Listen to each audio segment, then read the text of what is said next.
मुसलमान है, चाहे हिंदू वो भी मुसलमान है। देखिए इसलिए मुसलमान है कि आदम से ही मुसलमान की शुरुआत हुई है।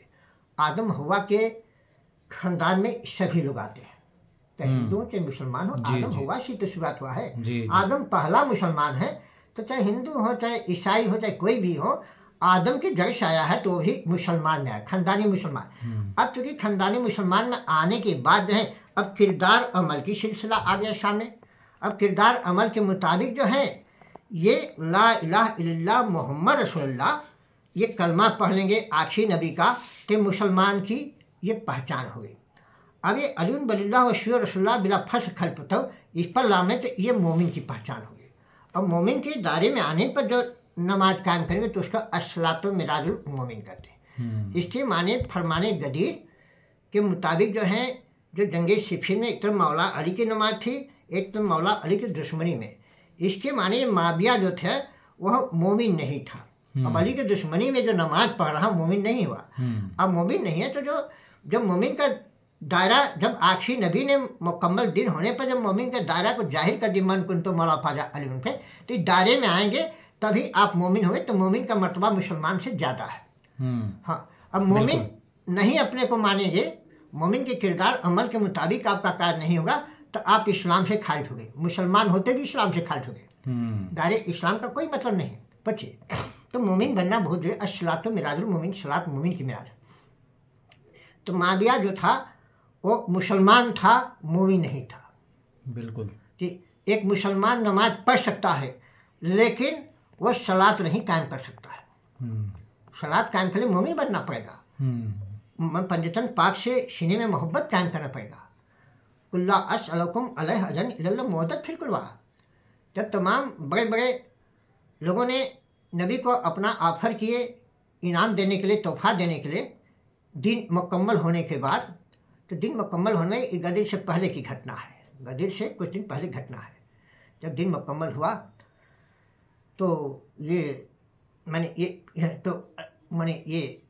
लोगों ने अपना किया कि या रसूलल्लाह आपने दिन को फैलाने के लिए 23 साल तक आपने जो दिन फैलाया उसके लिए बहुत मुसीबतें उठाई हैं और उन मुसीबतों को उठाने के एवज में हम कुछ आपको इनाम तोहफा देना चाहते हैं। तो अल्लाह को हुक्म किया कि ए नबी तुम ऐसे अगर तोहफा देने के कोई पेशकश कर रहे थे उनकी तोहफा देने की पेशकश को ठुकरा दो, कह दो कि मुझे आपकी कोई तोहफा इनाम की जरूरत नहीं सिवा मेरे आल की मुवद्दत की। कुल्ला अस्अलकुम अलैहि अजरन इल्ला मवद्दत फिल कुर्बा। अभी शायद के दिल में एहतराम ले करके, इनकी मर्तबा को ले करके आप जो हैं अलीन वलिल्लाह व रसूलुल्लाह बिला फर्ज करते, तो पंजतन पाक से आपको मोहब्बत कायम करना ये बहुत बड़ी मोमिन की पहचान है।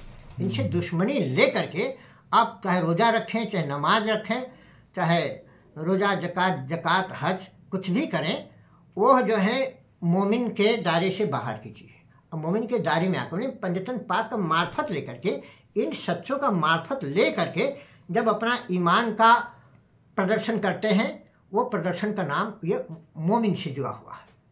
तो अब ये दुश्मनी में, अब करबला में भी ये हुसैन की एक तरफ मोहब्बत में नमाज हो रही थी, एक दुश्मनी में। दुश्मनी वाली नमाज सिर्फ नमाज रह गई और मोहब्बत वाली नमाज सलात बन गई।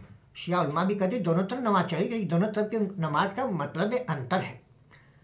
अब अर्थ लगा सलात माने भी नमाज होता है, नमाज माने भी सलात होता है। इस मतलब को क्या ईसाई नहीं मानते थे? नबी से पहले ईसाई की प्रार्थना प्रेयर चलता था। अब ईसाई जब इस्लाम में भी जुड़े हैं तो उन्होंने कहा कि मेरे लिए नमाज है, नमाज मैंने सिर्फ नमाज माने, क्योंकि उनका अकायद ईसा मसीह से जुड़ा हुआ था, पंजतन पाक से नहीं जुड़ा। सब इस्लाम में तो दाखिल हो गए लेकिन उनका अकायद ईसा मसीह से अलग नहीं था। अब अलग नहीं था, अब प्रार्थना प्रेयर के रूप में एहतराम करते तो कहते कि ये मुसलमान नहीं है। तो उन्होंने साबित किया कि हम ईसा मसीह से जुड़े भी हैं, हम मुसलमान भी हैं। अच्छा, ईसाइयत ये मुसलमान का वर्ड नहीं है, माने ये मुसलमान का वर्ड नहीं, ईसाई जो मुसलमान है उनका ये वर्डिंग है नमाज। सलात लफ्ज़ अरबी लफ्ज़ है, ये नमाज शब्द जो आया है ईसाइयत के जरिए आया है। अच्छा, नबी के पर्दा के बाद नबी के ज़माने में सलात शब्द ही इस्तेमाल, अकीम सलात भी कुरान का सलात कायम कर। सलात कायम करने का मतलब है कि पंजतन पाक की मोहब्बत को ले करके मेरी नमाज कायम करो। मेरी इबादत कायम करो पंजतन पाक की मोहब्बत को लेकर। अब वो पंजतन पाक की मोहब्बत को निकाल देंगे तो नमाज तो रह जाएगा, लेकिन सलात नहीं होगा। आखिर में सलात कायम करो, हुक्म दिया है अल्लाह ने, तो सलात के दायरे में पंजतन पाक का मोहब्बत भी आ जाता है। लेकिन नमाज के दायरे में पंजतन पाक मैंने सिर्फ मीनिंग रह गया। तब सलात का तर्जुमा अल्लाह ने तो किया नहीं है, कोई मुसलमान नहीं साबित की, तर्जुमा अल्लाह ने किया। पूरे कुरान का तर्जुमा करने वाले आलिमों ने किया, अल्लाह ने नहीं किया। अब अल्लाह का तर्जुमा होता तो अल्लाह का कलाम होता, तो सलात का तर्जुमा मुसलमानों ने किया, अल्लाह ने तर्जुमा। देखिए अरबी जुबान का तर्जुमा अरबी में न होगा तो अरबी लफ्ज़ नहीं है नमाज। अरबी का तर्जुमा अरबी में ही करेंगे, तो अल्लाह तर्जुमा करेगा तो अरबी में करेगा, दूसरी भाषा में नहीं करेगा। तर्जुमा अरबी में ही आएगा, क्योंकि अरबी कलाम जो उसका